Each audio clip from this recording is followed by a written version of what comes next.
Welcome back to the best division in football with your boys Awthentik and The Beard, the best television show not on TV. I'm kind of on my Marshawn Lynch vibes today, man. I'm just here because I got to be here. You know what I'm saying? New York Giants sitting at 1-3, man. It's been a pretty dismal season thus far, but now I'm just playing with y'all, man. I would definitely not be anywhere else in the world, man. Definitely want to come here, chop it up with y'all, try to find a way to victory for the New York Giants. I don't know how we're going to pull this one off.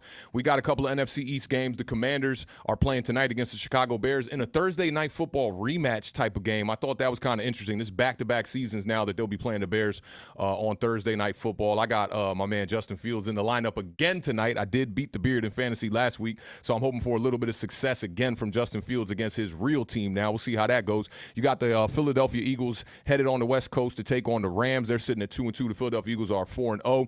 And you got the Cowboys traveling to the West Coast as well to take on the 49ers, undefeated 49ers. So we got two teams from the NFC East dealing with some teams with 4-0 records here, seeing if maybe they can snap these winning streaks.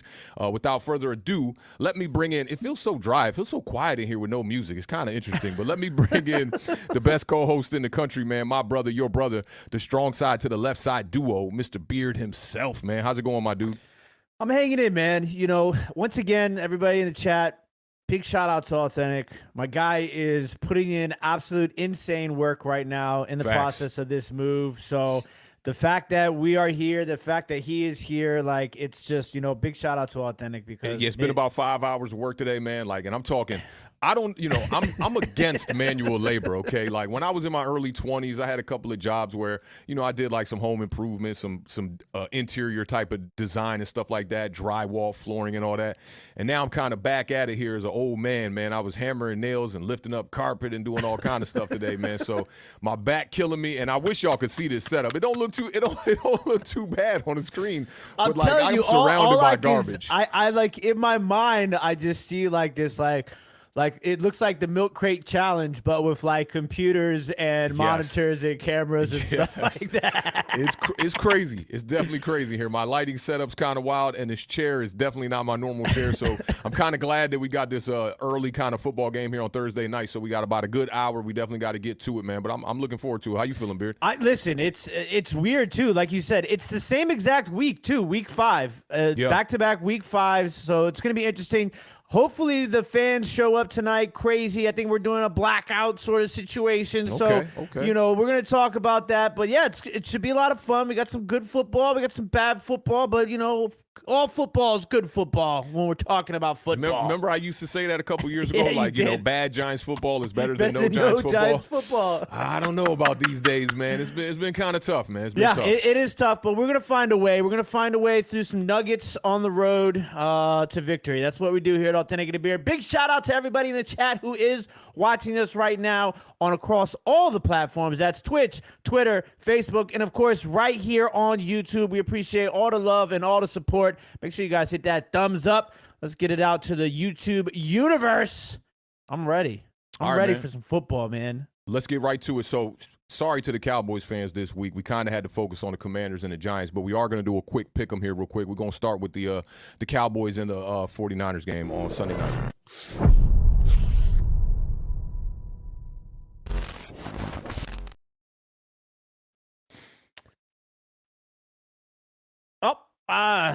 It's a little bit laggy. You're back there. You're back. Yeah, my setup is a little laggy here. I can definitely sense that with the StreamYard's a little laggy, but don't overreact. It's all good. Trust me. I'm kind of, you know, it's like driving a bucket. You got to know the little nuances to the bucket to be able to get it to go. So we're making things work here. The Cowboys are 3-1. They're headed to San Francisco to take on the 49ers, 4-0. Kickoff is Sunday night in this one. The 49ers are favored by 4 points. This should be probably the game of the year thus far. These are two really good teams. The Cowboys had that little lapse against the Cardinals there, and I know Cowboys fans are like, God damn, how the hell did we lose to the Cardinals? But that's really the only blemish on their record right now. I'm looking for their offense to kind of ramp it up, get into, you know, normally their early season form. Now we talking mid-season form, and I did say this a couple of shows ago. Like, you don't want to be a team that's peaking too early, especially when you're the Cowboys. We've seen this from the Cowboys a ton. They start the year off super strong. You get to the winter months, you get to December, you get to January, and they're not playing their best football when they need to be playing their best football. I think this is a really good early test going up against the 49ers. The New York Giants got to play them him just a couple of weeks ago, so I know how powerful this offense is.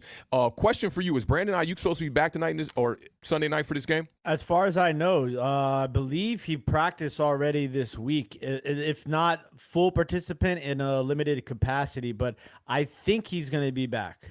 Yeah, the big nightmare for the Dallas Cowboys here is going to be trying to figure out a way how to stop CMC. When you look at the way the 49ers use Christian McCaffrey, it's definitely I got a bit of envy, a bit of jealousy, because that's how I would like the New York Giants to use Saquon Barkley. And with CMC, you got to stop him in the running game. You got to stop him in the passing game. And they got a lot of weapons on the outside. They put up a ton of yak numbers against the Giants in that game last week, or 11 days ago, 12 days ago, whatever that was. So you definitely got to find a way to tame Deebo Samuel, getting Brandon Ayuk back, George Kittle. That offense definitely goes. You know, I'm a big fan of Brock Purdy. We're going up against the number one anticipatory quarterback in the NFL in Tua, in my opinion. I think the Dallas Cowboys are maybe going up against the number two version of that in Brock Purdy, who's been playing some really good football. So I tell you what, man, with this one, and I'm picking this one on the fly, man. It's a tough one. I think I'm going to go out on a limb, and I'm going to take the Cowboys in the upset on this one. I think the Cowboys, they got that rude awakening losing to the Arizona Cardinals, and now it's time to get back on track. I think we're going to see them play some of their best football. They're trying to still figure out how to adjust to losing Trayvon Diggs for the season there. You saw their defense kind of struggling last week as well. But I'm going to take the Cowboys in this one. The over-under is 45 in this one. I do think we are going to get there in this, but I think the Cowboys are going to come out on top. It's not going to surprise me if the 49ers win this game. They've been playing good football, but I do think the 49ers, when we got to play them, they left a lot out there on the field. They're the kind of team that they have enough weaponry where they can make those mistakes. Remind me of the Seattle game too. Seattle left a ton of yards out there on the field and a ton of points. I don't think the 49ers can go out here and do that against the Dallas Cowboys. I'm going to take the Cowboys in this one. I'm going to take them in a very close game. I'm going to go 33-31 Dallas Cowboys. Ooh, that should be fun, especially considering these two defenses. I think you said it best. I do think that this is going to be one of the best games of the year, especially up to this point. You just got two of the best teams in the NFC. I mean, obviously the Cowboys' only blemish is that Cardinals game, but outside of that, they've looked pretty dominant in all of their matchups. So yeah. This is going to be a huge test for the Cowboys, but I think it's an even bigger test for the San Francisco 49ers, especially Brock Purdy. I mean, the guy hasn't thrown an interception yet. I don't even know the last time he lost as a starter when the only time he lost was when he got knocked out. So every game he started and finished, he's won. It's going to be interesting. I think that's going to be the biggest test here. It's going to be Brock Purdy versus Dallas Cowboys defense. Now, both of these teams, it's going to come down to who can protect the ball the best. Both of these teams are in the top 3 in turnover percentages. San Francisco's number 2 at 2.4, and Dallas is number 3 at 2.6%. So it's going to be very, very interesting. Dallas's rush defense is something that we talk about a lot here at Authentic and the Beard. It's 16th right now in the National Football League. They're giving up 111.8 yards per game. Too bad. San Francisco's the number 3 rushing offense, though, in the league. They're averaging 153 yards on the ground. CMC, the guy can do it all. He threw a touchdown pass, caught a touchdown pass, ran a touchdown pass. I mean, the guy can score from everywhere. He still has that active streak too. I think it's at 14 games now with the touchdown. And the San Francisco 49ers have not allowed a rusher to get over 70 yards in 33 or 34 straight games now, which is just an incredible stat, man. Like I don't know how they're continuing to do it. They got Warner at linebacker. Obviously that helps, and their front is really good. That defense has been a core unit for a little while here, man. I do like that defense, but maybe, just maybe, I mean, Tony Pollard is a good running back. Maybe that streak gets broken. He gets the ball a lot in the red zone. He's one of the I think he has the highest amount of attempts of running backs within the red zone up to this point so far this season. Yeah, so McCarthy been feeding him the rock for sure. Speaking of the red zone, though, this is going to be very key for the Dallas Cowboys, okay? Because they are the 3rd worst red zone team offensively in the National Football League. They are only a 36.8%. But they are going up against the San Francisco 49ers, who have the 23rd ranked red zone defense. They're allowing opponents 66.7% conversion percentage in the red zone. So Dallas has to take advantage of that, improve their red zone offense against a bad red zone defense to put some points on the board. So to me, it's going to come down to the turnovers, because you have two teams who don't turn the ball over, and then the red zone sort of defense-offensive battle between these two teams.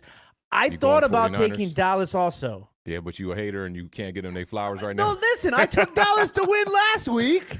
Yeah, who they play? They played the Cardinals last week. No, they played the Patriots. Oh, the Patriots last week. Yeah, that's right. They Mollywopped blew them them. out. They blew them out. What was that Blew 'em out 33 the to 6 or water. something? Yeah.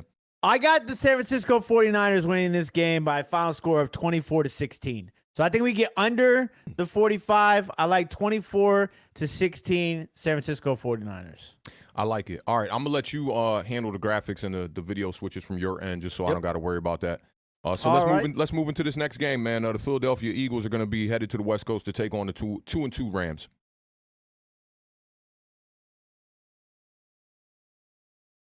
Okay, I'll take that. Not too bad. I'll take that. The beard, first day on the job, not too bad. All right. So Philadelphia Eagles sitting at 4-0. Kickoff is at 4:05 p.m. on Fox for this one.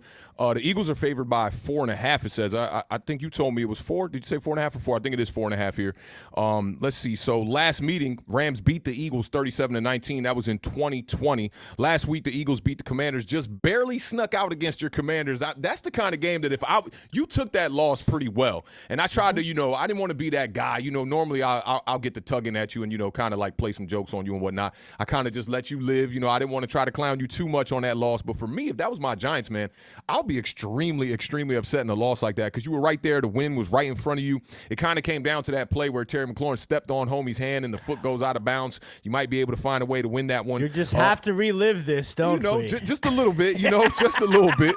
The Rams ended up beating the Colts in overtime. That was a really good game, too. Anthony Richardson had a really good game, man. He came back in that one. They were down by at least 2 scores in that one, but the Rams end up winning 29-23.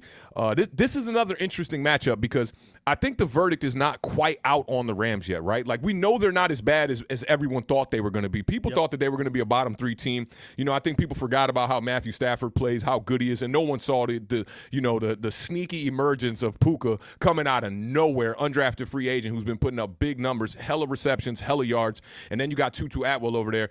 I know they're looking forward to getting Cooper Kupp back because once you get Cooper Kupp back and you get those 2 guys on the field, now you really got a trio that you'll be able to throw the ball to. Running game ain't been quite clicking quite all the way. Williams been playing pretty good, though. Yeah, but he had 2 games under 52 yards to start the year. Touchdown-wise, you thinking fantasy. That's why I'm you say that. I'm a little biased also because he's a Notre Dame guy. So a little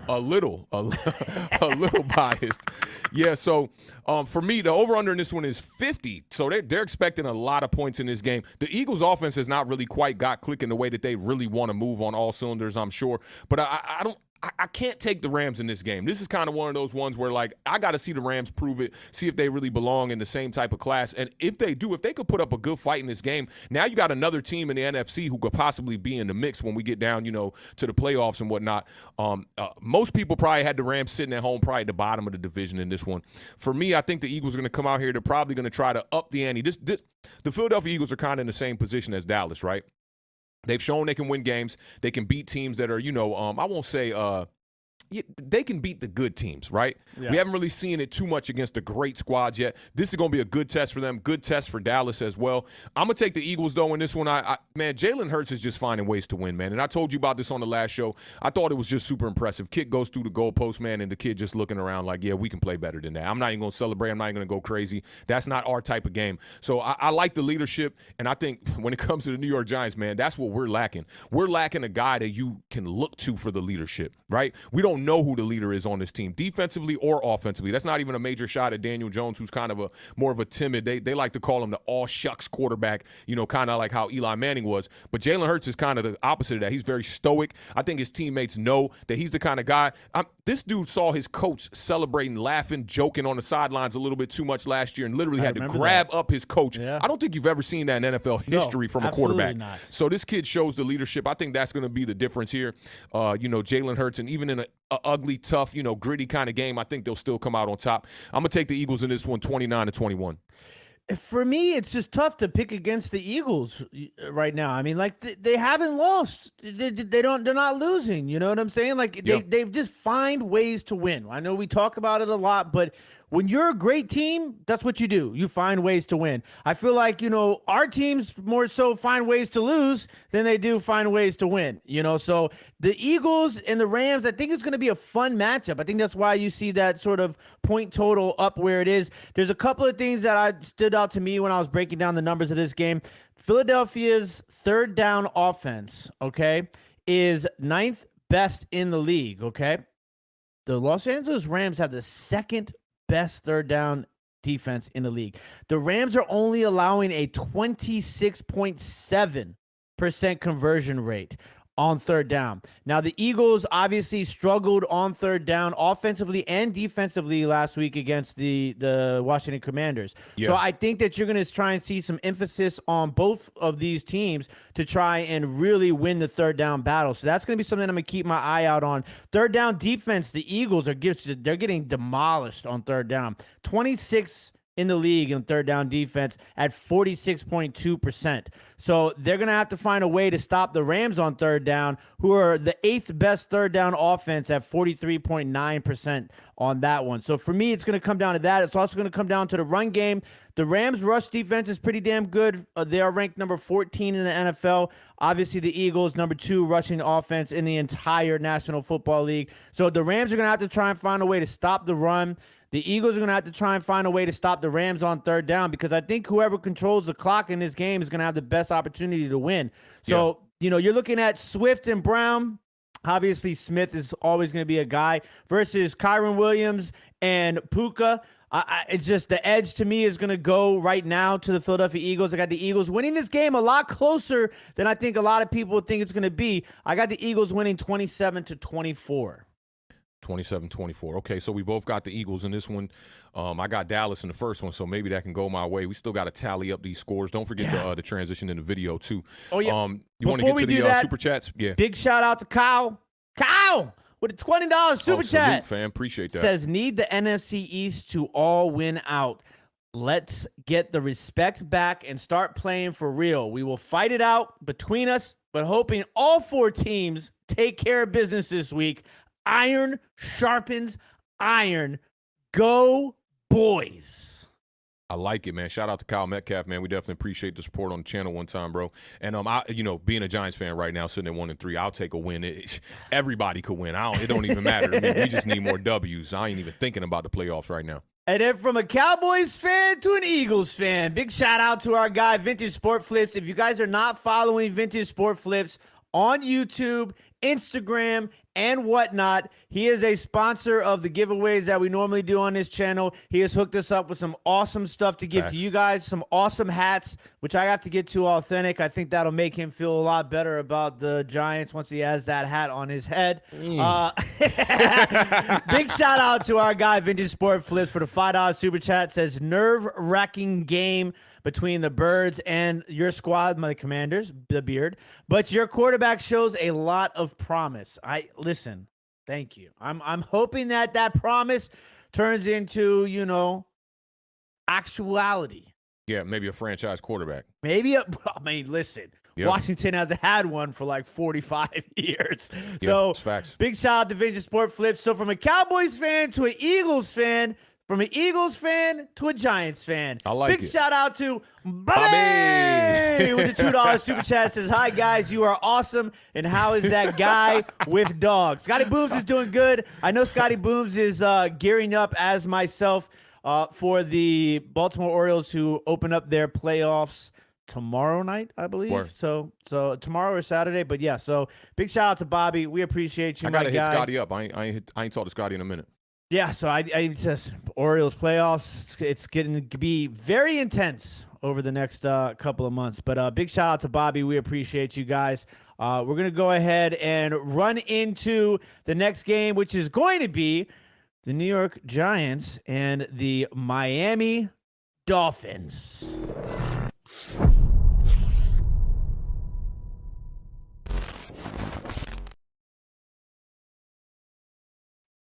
Learning on the job. I like it, man. I like it. I love to see it, man. All right, yo. My 1-3 New York Giants, man, headed to Miami. It's going to be hot down there for sure. This one is Sunday at 1 p.m. The Dolphins are favored by 12 points. The beer was telling me off air. He's like, not too bad, man. Dolphins favored by 12. I'm like, what you talking about? Not too bad. It's pretty awful, man. Last meeting, the Dolphins beat the Giants 20-9. That was in Miami on December 5th, 2021. Last week, the Giants lost to the Seahawks 24-3. And that score really is not indicative of how that game really went. that was really a big blowout. That game could have been like 38-0, 38-3 possibly. The Dolphins ended up losing to the Buffalo Bills 48-20. Now, the Dolphins have never won consecutive games versus the New York Giants, and they did win the last one that was down in Miami, so they're trying to beat that little streak there that the Giants have had on them. The Giants have won 4 out of the last 5 games, and normally I would feel pretty confident about this, but the way we've been playing this year has been pretty pathetic, so I'm not feeling confident at all. I'm feeling like the Miami Dolphins are definitely going to go swimming with the New York Giants. Miami is looking to start 4-1 for the first time since 2003. The Dolphins have won 13 of their last 15 games at Hard Rock Stadium at home. That is going to be a difficult feat for the New York Giants. The Dolphins' 77 plays of 10-plus yards are tied for the third most in the first 3 games of a season since 2000. The Giants, 46 points. That's all we've scored on the season total. 46 points. That's the fewest in the NFL by any team. We scored 31 points versus the Cardinals in that miracle comeback, and we still only have 46 total points on the season. God. We have 15 points in 3 other games. The New York Giants have just 3 points at home this year. It's been pretty bad. The Dolphins' offense ranks first in a ton of categories. They're first in points per game. They're first in total yards per game, rushing yards per game, passing yards per game. This is the best offense in the NFL right now. Tua leads the NFL in yards per pass at 9.6. So when people tell you he's got a noodle arm, you can tell them that statistic right there. He's definitely throwing the ball down the field. And rookie running back Devon Achane, as we went over before the show, has back-to-back 100-yard games right now, and he's currently 5th in the NFL with 309 yards rushing. And the Dolphins are going to come into this one pretty angry, and that's why I'm really worried about this game for my New York Giants, because not only are we going up against a juggernaut team in the Miami Dolphins, but they just lost last week. So they're going to come into this one hot and heated for sure in Miami. They're going to try to take care of business here. These are 2 teams that need to get back into the win column, and I think the Dolphins are probably going to want this one a little bit more. The Dolphins did give up 48 points last week. It's funny because they did score a lot of points, and people are calling it a blowout, but when you allow 48 points, that's definitely in the blowout territory.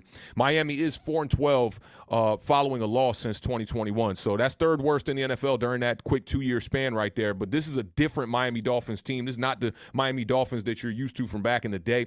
Tyreek Hill had just 58 yards last week on 3 receptions, and he's got 470 yards on the year, though, 4 touchdowns. So speaking of like being angry and being mad, I think Tyreek Hill is going to try to go out here and really have a monster game.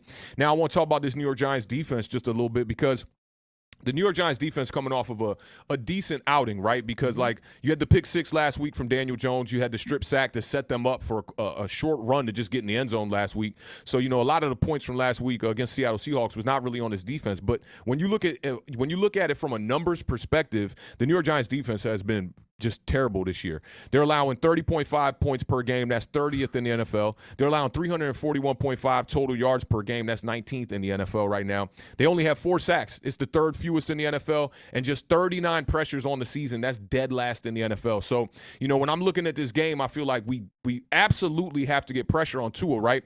But this matchup, this what scares me about it, and this game could get ugly real fast, just like week 1 against the Dallas Cowboys. When I talked about Dak Prescott, I talked about how Dak, he gets rid of that ball really quickly. So, like, even trying to get pressure on him as a quarterback is extremely difficult because he's getting rid of the ball before you get there. 3-step drops, stuff like that. And same goes for Tua, I'd say, in a more increased fashion here, because y'all know I've been talking about Tua a lot. The Beard talks about Tua a ton. Tua can anticipate these throws like no other quarterback can. Now, under pressure, and this is where I feel like the Giants have got to find a way to get pressure on Tua.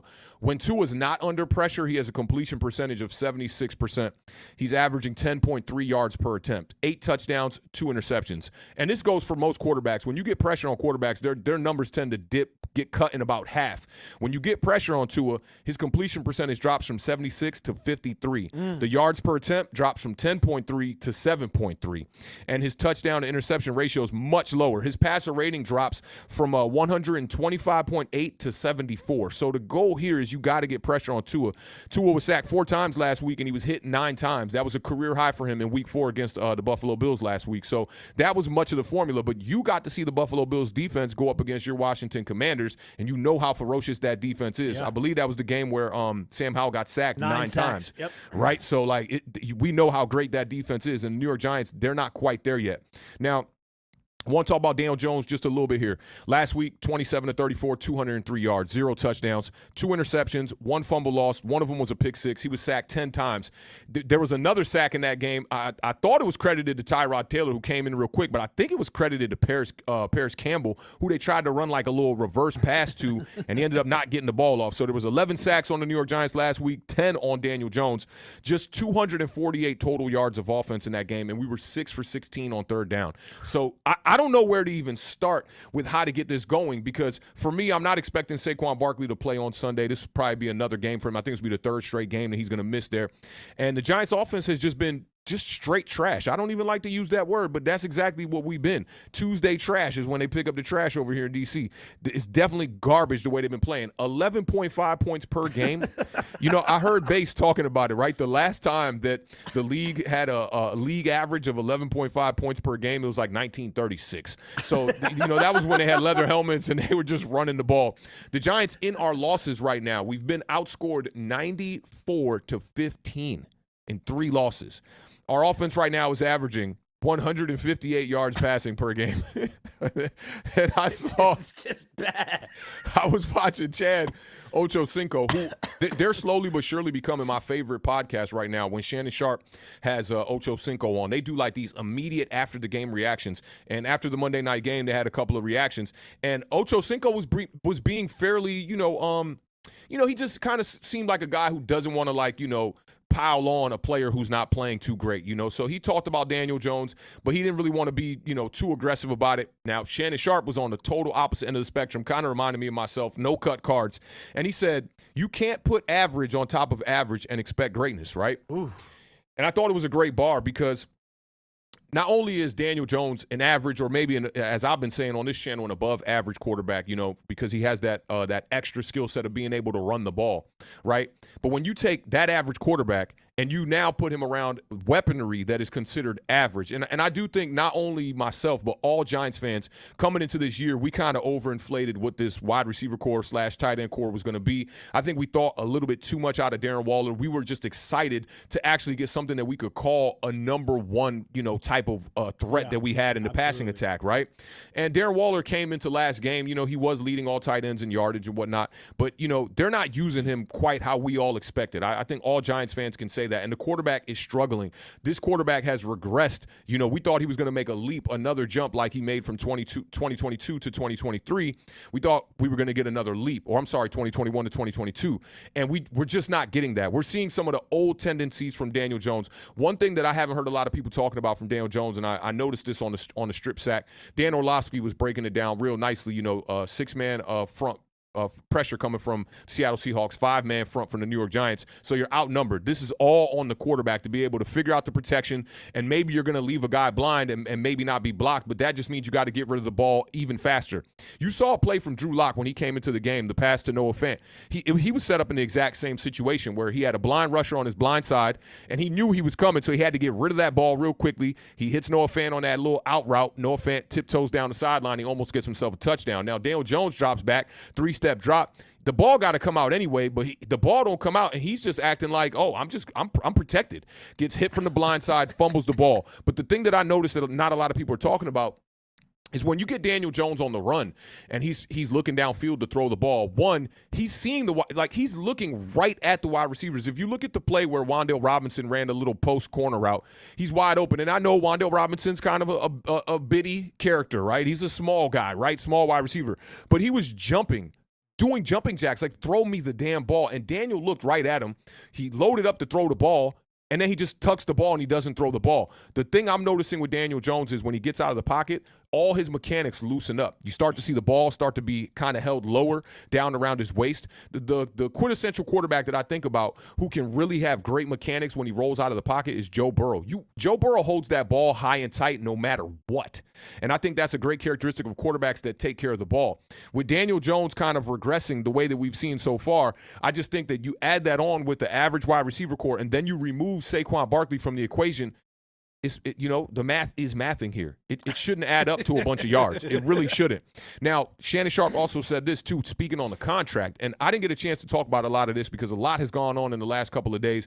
You had the Evan Neal comments, come out about the fans, and he talked about, a lion is not concerned with sheep. Then he also said, like, while they got to wake up and flip burgers and fries or whatever, I got to go over here and get the business, which I do think is something that could offend some people. For me, it didn't offend me at all. I played ball. I always tell the Beard this too. I do not expect football players to be the guys who have the highest standards and the best skills in speaking and all this stuff. Like, if they say bonehead stuff, I'm like, okay, I get, bro, y'all smacking skulls for a living. I get it, okay? You're not some scholar out here. I don't expect you to give me the greatest quotes. Quite frankly, you shouldn't even be trying to deliver any quotes that have to do with lions and sheep. None of that. You shouldn't even be saying that stuff. You just be like, I got to play better. So I understand the fans that were, offended by that. But I think with Evan Neal, his intent is not to offend. And all too often that happens, that somebody's intent is not to offend, but that doesn't mean that somebody's not going to be offended. Now, with Daniel Jones, the other quote that I saw here from Shannon Sharpe on the contract that I thought was really good, he said, just because you need a house, that doesn't mean you just go buy whatever. Right? The housing market might say, and you know how this is, the Beard in D.C. right now, the housing market is crazy, right? And even where I'm at right now, my landlord offered for me to buy this house, and I was just like, I'm not paying that much for this house. There's no way I'm going to pay that much for this house. In the New York Giants case, they said, screw it. We got to go out here. We got to pay this quarterback $160 million. In return, they failed to build the offensive line because the only options that they had to build the offensive line was through the draft. And they drafted a bunch of dudes in the last 2 years. It's not really quite panning out. And now you got to hurt Andrew Thomas, and you're starting to see Daniel Jones. This looked like that old Daniel Jones from 2019 that's completely struggling. So for me, if the Giants are going to have any type of chance in this game, you need to see that second half Daniel Jones against the Cardinals. It's the only way. You got to see a quarterback go out there and do groundbreaking things and break records. That's what we need to see from Daniel Jones. He's got to play the highest caliber of football that he can possibly play. I think it's going to start with keeping the Dolphins off the field. Their offense, you got to keep their offense off the field, okay? This kind of reminds me of the Washington Commanders game plan against the Philadelphia Eagles last year. And speaking of that, Jalen Hurts now is 21-1 in his last 22 starts, the only loss to y'all. So, the Eagles are definitely balling out. But you got to keep the offense off the field. Try to dominate the time of possession. Get creative with the running plays. I noticed last year with the Giants, they used Breida in different pre-snap motions and little fakes. I don't know if you remember the play where Daniel Jones handed the ball off to Breida after faking it to Saquon Barkley. He handed it to Breida around the back. Yeah. Oh, yeah. Right? I remember that. Remember that? People were like, Patrick Mahomes do that, the internet will break. Yes. Where is that? Where is that? So I need a lot of that. I am holding Brian Daboll accountable here.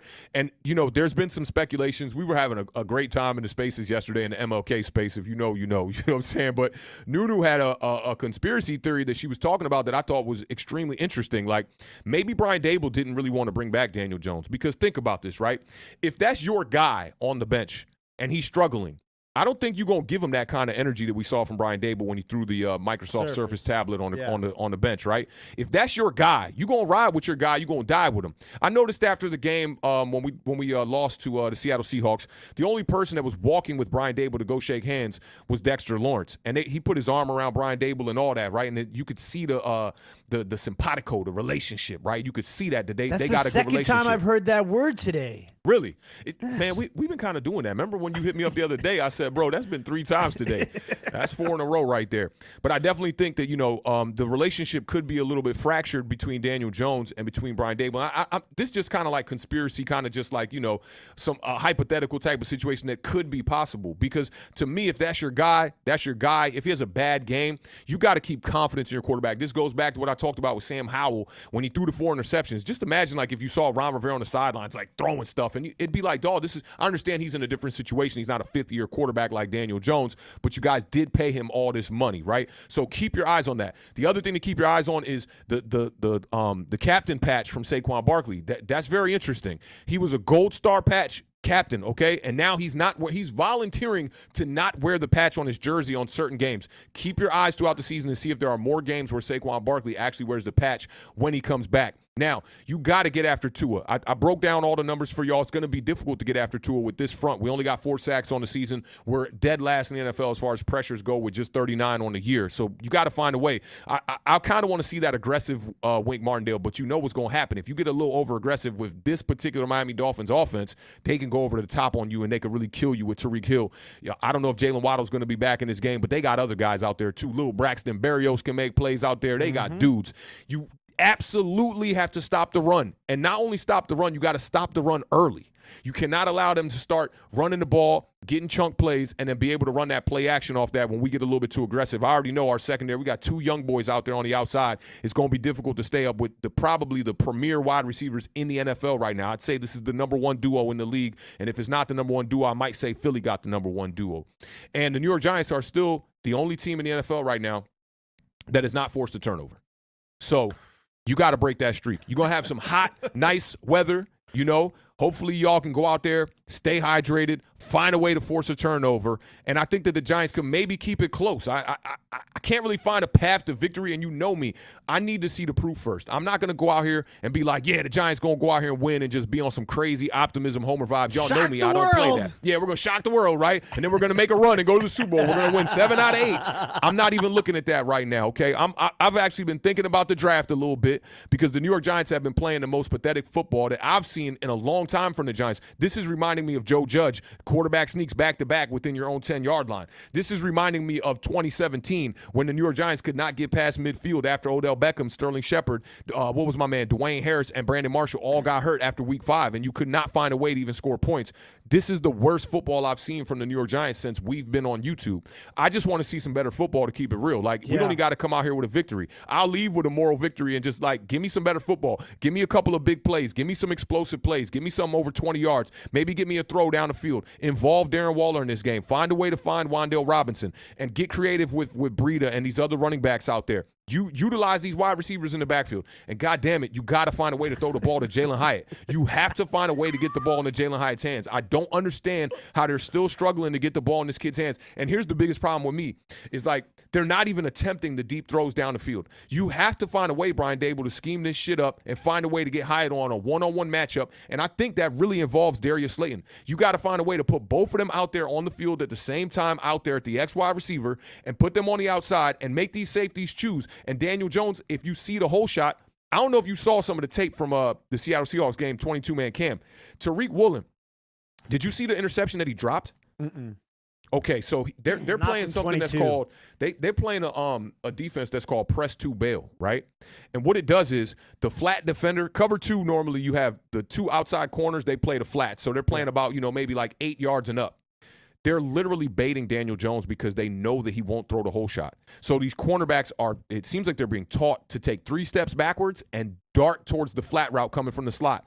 That's how they got their interception on the goal line. That's how Tariq Woolen almost had another interception in this game. And teams are starting to realize that Daniel Jones wants to get rid of the ball quick because he's probably seeing ghosts back there with this offensive line. And it's really costing the New York Giants right now. So you have to be aggressive, man. Can it get any worse? Yeah, that's the thing. Like, that, can it get any worse? And if it does, screw it, man. Like, yo, I'm going to go out there, dog. If we can't stretch the field, I'm throwing the ball down the field. I don't care what's double coverage. Dude, just do some Tyrod Taylor type shit. Like, I remember when Tyrod came in the game, Daniel got hurt one time, like last year, real quick. Tyrod came in the game. He ended up getting hurt himself, too. I think he got concussed on the third play, right? But the first play, he was like, set, hut. Bring that 9, pull that thing up. No, that's what I'm trying to see, man. Be aggressive. Try to find a way to put up some big explosive plays. And I think the New York Giants can at least, like, make it a game. Listen, what you're going into this with is kind of like how Washington was going into Philadelphia after getting shellacked by Buffalo. Yeah. It's kind of that sort of similar vibe. I mean, there's a lot of things that you touched on that are the same sort of path that I would go to, okay? You're going to have to do something. Everything that you have been doing up to this point, scrap it. Throw it out the window because it ain't working. It's not working. That's the thing that I think that I would be the most frustrated with, and it reminds me of Scott Turner. It's like, it's not working, but here we are, week after week after week, trying to do the same damn thing. I don't care if you got to run the damn wishbone, the triple option. You know what I'm saying? I want the I formation. Power I formation. Power I, okay. Power I formation. Find a way to run the damn ball. You have to. You got to. And that's why when you talked about the getting creative with Breida, like, he's not the only running back. I mean, shoot, throw in some Gary Brightwell. You know what I'm saying? They tried, what's my man from Michigan, man? I don't even remember. Eric Gray. I can never remember dude's name. They tried him, and they did try to commit to the run just a tad last week, but it wasn't working. The New York Giants have the 9th fewest rushing attempts in the National Football League. They have only had 95 rushing attempts on the season as a team. Yeah, it's garbage. Like you can't just try a tad. Like with this, you have to. They have become the most predictable offense in the National Football League right now.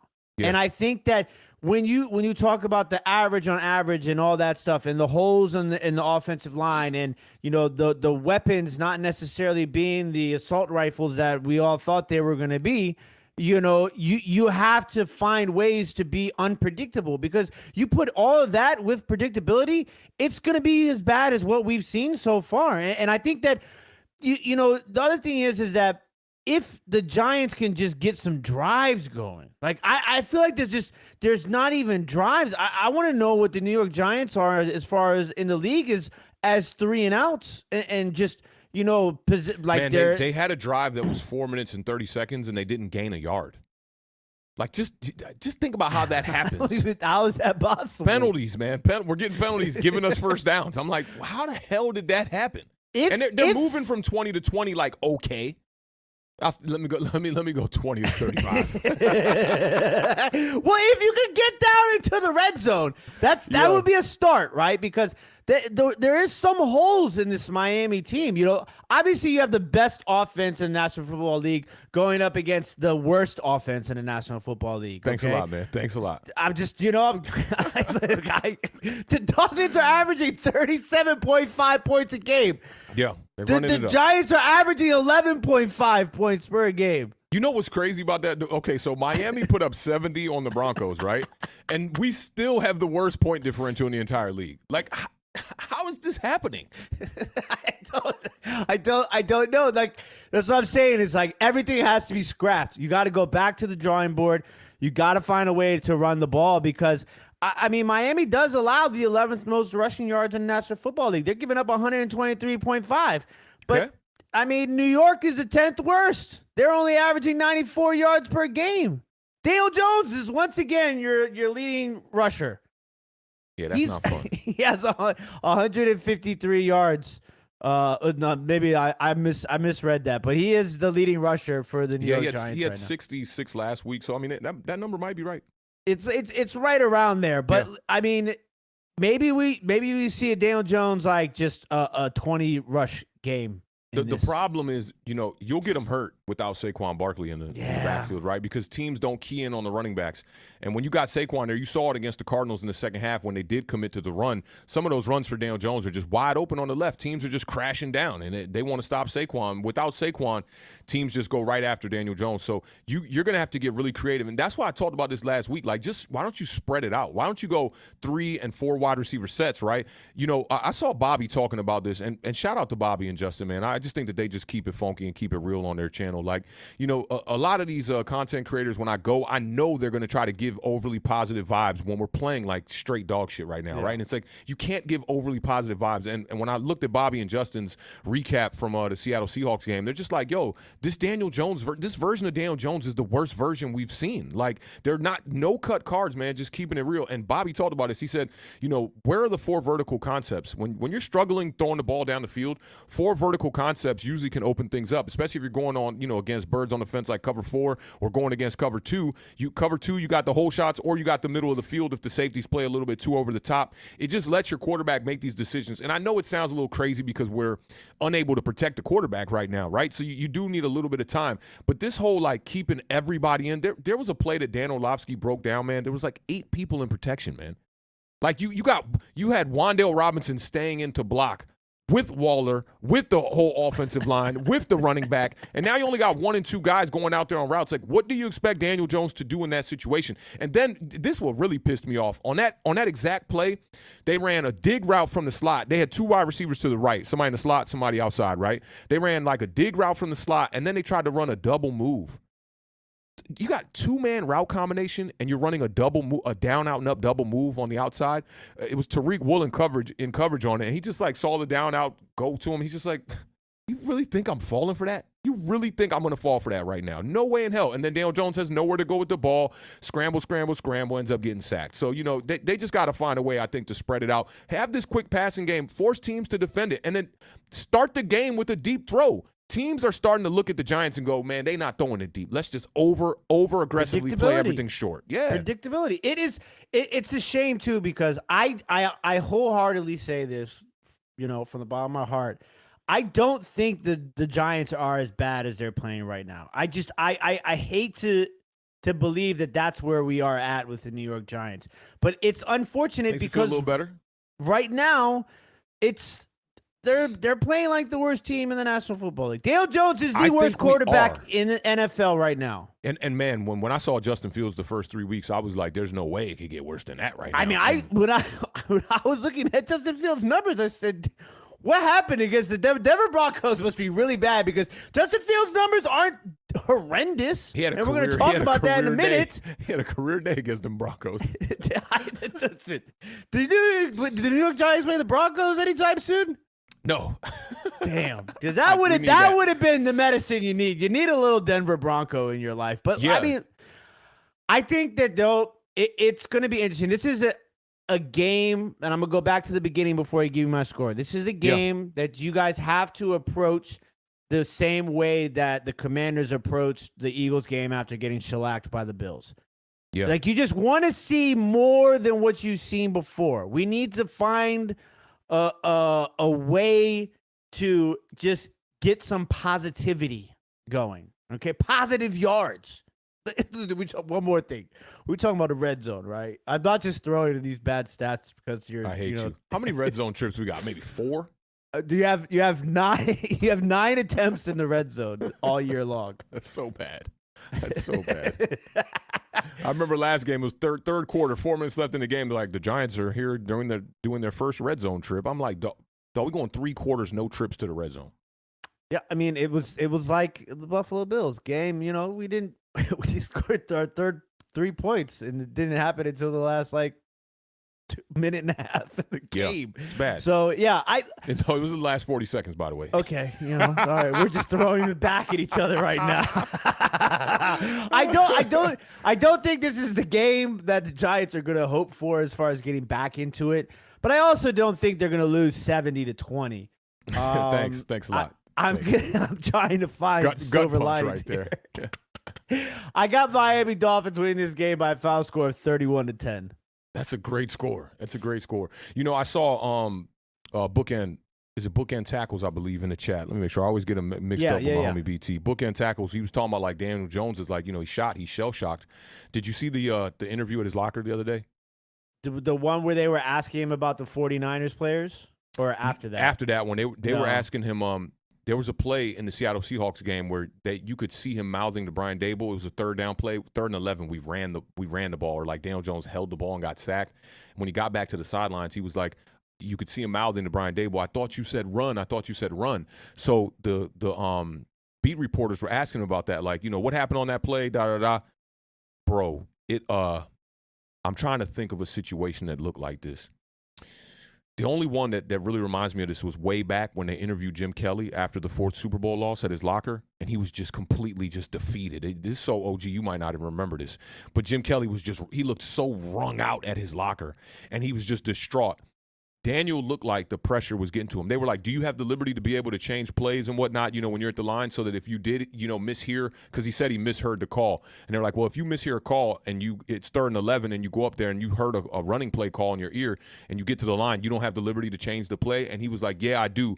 But, Bookend talking about that interview reminded me of it. Bro, he looked completely shell-shocked. He looked like the moment is way too large for him, and this is just spiraling the hell out of control, bro. It scared me. It really scared me. His eyes were all moving around. He's scratching his head, and he's just you could just tell this kid is mentally just defeated and he's beat.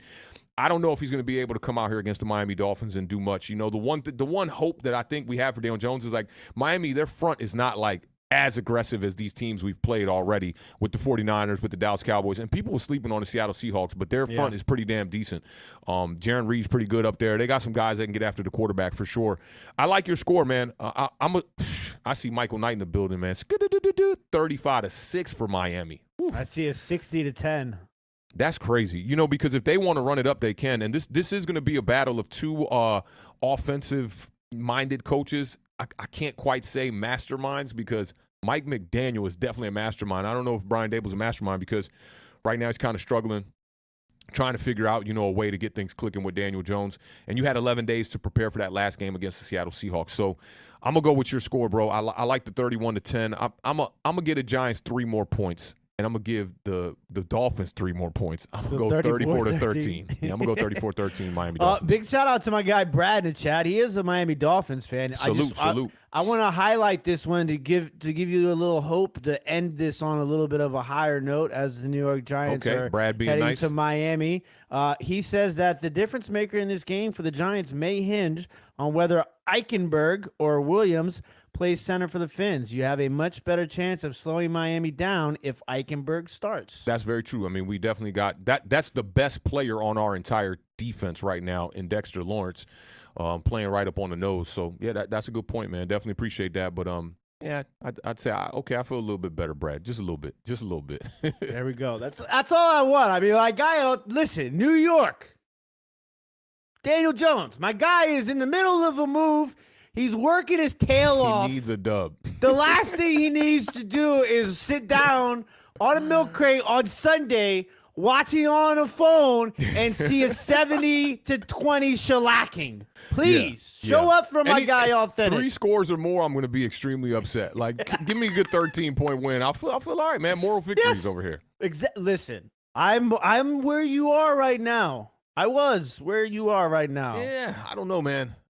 This is bad football. We got embarrassed by Buffalo. Yeah, it's 1 week. My homie Caleb, who's a Commanders fan, always in the Giants spaces, he was like, must win last week. This week, he's like, must win for the Commanders. I'm like, bro, y'all ain't in no must win game. I know y'all just got lost two. If we lose this game, it is a wrap. It's not no wrap. It's going to be bad. Y'all are at 500. Y'all are at 500. Look, you see how these Commanders fans be acting? They acting like they the New York Giants. We should be 0-4 right now. If it wasn't for God's miracle against the Arizona Cardinals, the New York Giants would be 0-4 right now.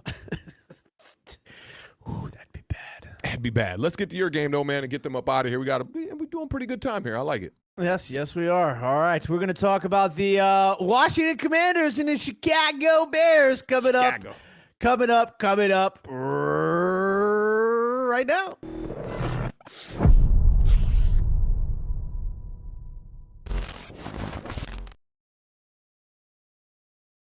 Did it. We got it. We're good. Man, yo, the beard on graphics is wild. He not used to this role today. He said, we got it. He was like coming up. Where is it right now? All right, Joe. The 0-4 Bears. God, man, that could be the New York Giants. Yo, when you talked about the worst team in the league, I think the Giants are the worst team in the league. Like, I think the Bears are better. That guy. I was being serious. Yeah, I think the Bears are a better team than us right now. If we played each other, I think the Bears would beat us. Commanders sitting at 2-2. This game is tonight on Amazon Prime, yo. Make sure you switch your broadcast to that Vision Prime, man. That Vision Prime broadcast is amazing. You get to see all the routes from all the wide receivers, highlighted players with statistics. Shout out to Amazon Prime for putting together a enhanced, advanced broadcast. I've been asking for that for a really long time, and I think they're doing a really good job of that. Last meeting between these teams was last year on Thursday night. The Commanders beat the Bears 12-7. That was Carson Wentz's last game before Taylor Heineke came in. They did go back to Carson Wentz a little bit later in that one. I thought the Bears should have won that game. They had 3 red zone trips late and came away with 0 points on 3 red zone trips with inside the 5-yard line, which is ridiculous. Last week, the Bears lost in a game where I just thought they were going to cruise to victory. They were up by 3 scores in that one. They ended up losing to those Broncos 31-28. The Commanders lost to the Eagles in overtime 34-31. That was a great game to watch, man. I was packing stuff up and I couldn't even leave the television how great of a game that was. This is going to be a Ron Rivera revenge game. He spent his entire career as a linebacker for the Bears. Rivera was also their defensive coordinator from 04 to 06, so it's kind of like a double revenge game, coaching and player. Commanders have won 8 of the last 9 matchups versus the Bears. The Bears have been just a really bad team. Bears did win the last time they played at FedEx, though, so that does yield well for the Chicago Bears. They beat the Washington football team back then in 2019, 31-15. The Bears are 0-4 for the first time since 2000, so they haven't had a lot of success as a franchise, but it hasn't been quite this bad. They've only had 3 times in franchise history that they've had a worse start than this 0-4 start, so they're trying to break history. You get here 0-5, 0-6, 0-7, it's going to be real ugly there, and I do think they're going to move on from Justin Fields after the season, especially if they end up somewhere in that top 3 draft pick. Probably going to be trying to find a way to get Caleb. And maybe the New York Giants will be trying to find a way to get Caleb as well. We're going to see. These are definitely 2 of the worst teams in the league. Justin Fields, he's coming off a career high, though, man, 335 yards. I think this is his first 300-yard game as a passer in the NFL. He had 4 touchdowns last week in that loss. Commanders have 13 sacks on the season. Washington's front 4 has 8.5 sacks on the year. The Bears have just 2 sacks on the season, so they're struggling to get after the quarterback, similar to the New York Giants as well. And Sam Howell, he's coming off a career best 70.7 completion percentage versus the Eagles last week. Terry McLaurin, 8 receptions for 86 yards last week. This is going to be a good game, though, I think. I do think that the Bears are better than that 0-4 record says.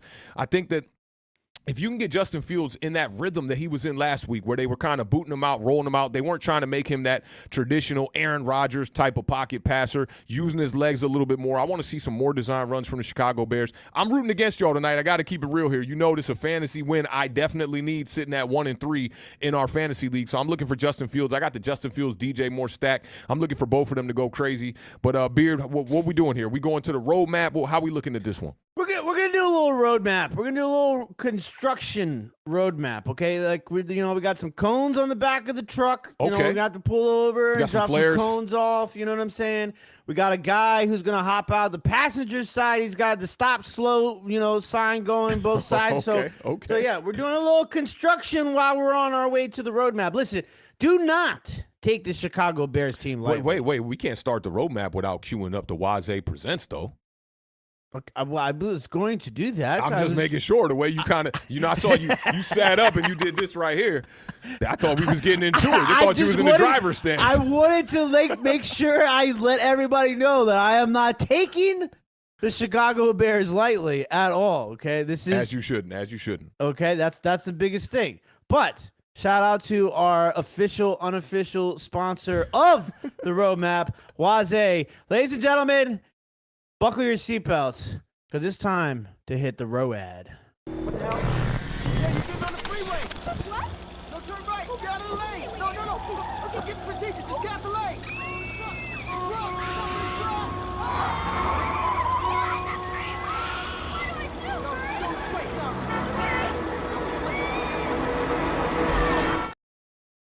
I got my spiral ready. I heard the beat in my head. I just, right? All right, so Awthentik did talk a little bit about one of my first stops on the roadmap to victory. That's going to be the sacks issue, okay? Those Chicago Bears, you said it, they only have 2 sacks on the entire year. That is the absolute worst in the National Football League, okay? But Washington is the worst when it comes to protecting their quarterback. We have allowed the most sacks in the National Football League. That is 24 sacks, okay? The Washington Commanders I don't understand how y'all have more sacks on the quarterback than we just allowed 10 sacks in a game just now. Well, we had 9 the week before. I get it. They said a quarterback hadn't been sacked 10 times in a game since like 1960 or something like that. Well, thank God we didn't make it 10 before you guys did. But listen, we cannot allow Chicago Bears. I want the Washington Commanders to allow zero, zilch, nada. Not one sack to the Chicago Bears. Good luck. With Sam Howell, good luck. Not one. Listen, Awthentik is mad about my giant stats from earlier. No, I'm just saying, bro. Good luck, bro. Good luck. 0 sacks, okay? And while we are going to do that, yes, we might be number 1 in sacks allowed, but we're also, we're top 10 in sacks. We're number 8 in the National Football League in sacks. Okay. We got 13 on the year. I want 5. 1, 2, 3, 4, 5th. We need those sacks. 5 sacks of Justin Fields tonight. That's where I want to go. That should happen. Yeah, that should happen, right? Yeah, but this is Washington. Everything that should happen usually doesn't happen, okay? I hope he cooked y'all tonight. I still want to see some running. I want to see some running the damn ball, okay? I would like us to get over 100 yards on the ground today, all right? And look, Khalil Herbert, I love that guy. Running back for, Chicago Bears. He's having a rough year. Justin Fields can run the rock, okay? So we want to make sure that we keep those two combined with whoever else they want to throw back there, Roschon Johnson.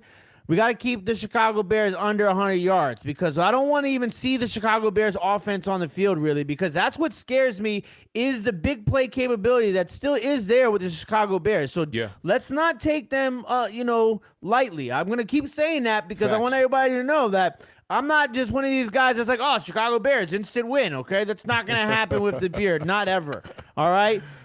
Time of possession. That leads us right into the time of possession, okay? Double. I want the Washington Commanders to double the time of possession of the Chicago Bears. I don't like that one. I don't like that stop on the roadmap. Why not? Because I feel like, in a blowout, you should have the time of possession be a little bit actually more in the Bears' favor or close. Y'all should take care of this Chicago Bears team. We want to methodically go down the field, okay? You kind of giving me that Eagles game plan. All right. I listen. I like it. We just have to do a little bit better defensively, okay?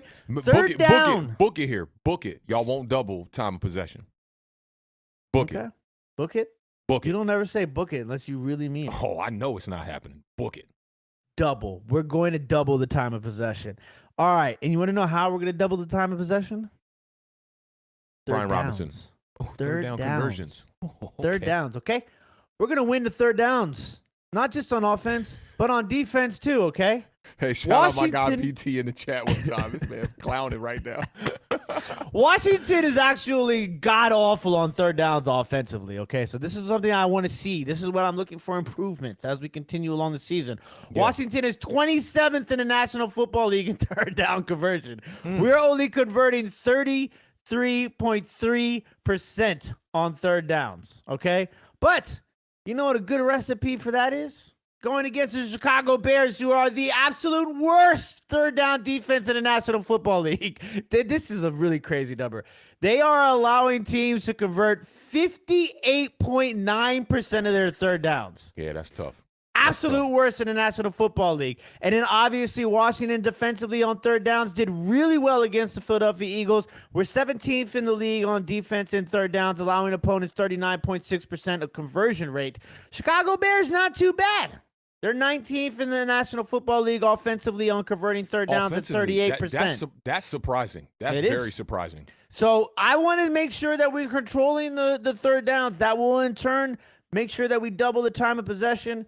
That, ladies and gentlemen, is the roadmap to victory in Week 5. Officially, unofficially presented sponsored by Waze. So big shout out to the unofficial official sponsor. I think this game is going to be not what it should be, according to everybody else. I really don't. I'm going to be honest with you. I don't see Washington blowing. We're not that team yet. If we were the Philadelphia Eagles, the Dallas Cowboys, the San Francisco 49ers, those sort of teams, I would expect and I would call for a blowout. I just don't see Washington at that level yet. We're still working out the kinks. So I don't. For me, I won't be upset if we don't blow them out and we win. I know a lot. Just got to get that W. I'd say 75% of the Commanders fan base will be upset if we don't win by 17 points. I normally don't like to do this, right? But the concern for me of why this game could be close and the Bears could sneaky get a little victory in this game too, the way that both of y'all played the Denver Broncos. Yeah, great. High scoring, not a lot of defense. And if it gets to that point, I like the Bears. I really do like the Bears. If this gets to be like both teams get over 22, 23 points, I like the Bears in this one. What you really got to look for is Justin Fields can make those big mistakes that actually end games. And that's how they ended up losing last week to the Broncos. He played a fantastic game, and then he had the strip sack where they ended up, I want to say they scoop and scored on the strip sack too, which really got them in position to really take over that game. So I think for y'all, I do like your game plan of trying to control the clock, although I booked it that I don't think it'll be double time of possession. You kind of want to keep the Bears under 20. That's what I think. If you keep the Bears under 20, Washington should be able to walk away with a victory. Yeah, and turnovers too. I forgot to talk about turnovers. Chicago has the third highest interception rate in the National Football League. It's early. It's early. Commanders should get 3 turnovers today. Three 3 turnovers today, and we're not going to turn the ball over once. So this 3 is to great. nothing. I love when we get to do a show and one of our teams is playing on Thursday night. I really like that. You get the early start on football week. I did want to give a big shout out to a couple of people in the chat. Big shout out to our guy Marcus coming all the way over from Dallas Cowboys Nation with the $9.99 super chat, dropping some gems in the chat as always. Total QBR, Dak, 67.3. He's only got one turnover on the year, one interception. Yep. Jalen Hurts at 53.6. Sam Howell at 49.8. And Damn Daniel at 37. Interesting Surprising. stat, Surprising. in my to see opinion. Daniel. Salute to my guys, Awthentik in the Beard. Also, anytime the Beard compliments Dallas, he stutters. I saw them in the chat He'd be talking like, about it. listen, man, listen. Oh, Yeah, that's appreciate facts, you, yo. Marcus. Thank you Yeah, very we definitely much, my appreciate guy. you, fam. Big shout out to Zach G with the Hey, $5 what up, Zach? super chat. Says Dable does not trust DJ at all. Yeah. You can tell with the play calling. NFL defensive coordinators are calling the Giants offense a high school offense. This is Vic Fangio we're going up against this week, too, man. It's going to be a difficult task against those Miami Dolphins, man. Shout out to Zach, though, man. We appreciate that, fam. As always. And a couple of back-to-backs from Independent Outsider. We did want to say rest in peace to Dick Butkus, Bears, not just Bears, but, you know, NFL legend. Yes. Passed away a couple hours ago. So definitely sending our thoughts out to the Chicago Bears, the family of Dick Butkus, you know, all the fans and just football fans in general. Everybody knows who Dick Butkus is. My brother was a big fan. Big fan, man. I remember when I was young, real young, playing ball. Like, my brother would imitate him back in the day. So definitely rest in peace, man, to the legend one time. Big shout out to Independent Outsider with a $2 super chat. Says, will Washington versus New York Giants be the Sack Bowl? Oh, that's going to be a fun one. They probably got the advantage on that. I think that's when New York Giants fans are going to clock out. If let's say we go here and we lose this game to Miami and we lose the next game to Buffalo, that'll finish out our little road trip. And then when we come back home, if we lose to Washington, it's going to be a problem in New York. I think a lot of fans are going to clock out. It's going to be tough. But listen, this is why we play the games, ladies and gentlemen. This is why we play the games. Okay, you never know. Any given Sunday. Don't give up. You know, Awthentik always says, any Giants football is better than no Giants football. Yeah, I guess so, man. I guess so. Sure doesn't feel like it. Nah, but let's get them up out of here early, man. Maybe y'all can set y'all fantasy lineups. I know I got to do a little bit of that as well, man. Any last words, Beer? My only last word is big shout out to my guy, Brother L, with the $4.99 super chat. Yes, sir. He's going to say it because nobody else would. New York Giants will shock the world. 24-21. You know it's bad when your ops believe in your squad more than you do. The Beard, y'all better win tonight or else. Oh, listen, if we don't win tonight, it's going to be rough in the city. Most definitely. I see CJ ECV Phipps is over there on Facebook. He said y'all paid for a bust. I ain't got nothing to say to that, man, because that's kind of real right now. And y'all know me. I was one of those people that I wanted to reset the rookie contract clock, bring in a new quarterback, maybe do a bridge vibe, something like that. You know, I was definitely riding with Daniel Jones. Once they signed a contract, as a fan, there's nothing you can really do about that. But I'm sure that 4 games through the season right now, the New York Giants are definitely looking in the mirror saying, did we make a mistake? Got to find a way to get that kid playing better football and got to find a way to get him to get his confidence back.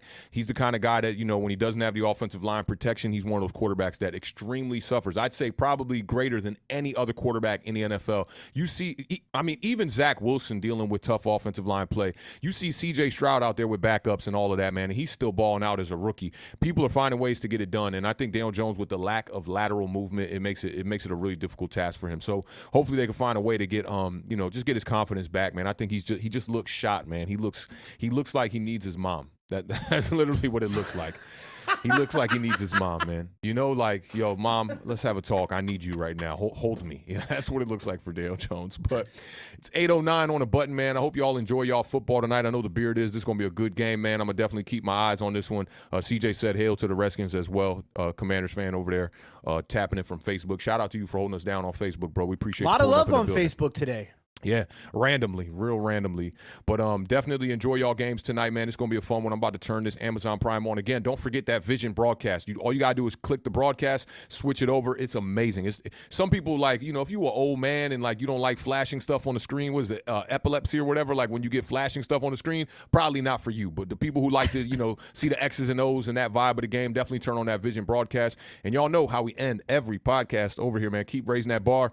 Keep living those dreams because the universe flows in in Technicolor and surround sound. Rest in peace to the podcast GOAT, Combat Jack. One time, I got to talk to Peter Rosenberg, too, man, when Don LaGreca was going crazy on Evan Neal. He told me I should start calling into the show, so I'm going to start calling into the Michael K. and Don LaGreca show here, man. Keep your ears peeled. I'm going to definitely pull up on that. But y'all know what it is, man. Enjoy y'all Thursday. Enjoy these games. We might be here for the parlay on Sunday. We'll see how things go. I kind of got a setup going on here, so maybe we could try to pull that off. But just keep y'all ears and your eyes peeled on the community section and whatnot. We'll let you know what's going on. And again, man, we appreciate all of y'all, man. We appreciate the fam pulling up, rocking with us, especially during this, this treacherous time I'm going through with this move right here. So many setbacks, man. It's been so crazy. But as soon as we get right, we're going to get right, man. Y'all know what it is. Enjoy these games, man. We'll catch y'all. Peace.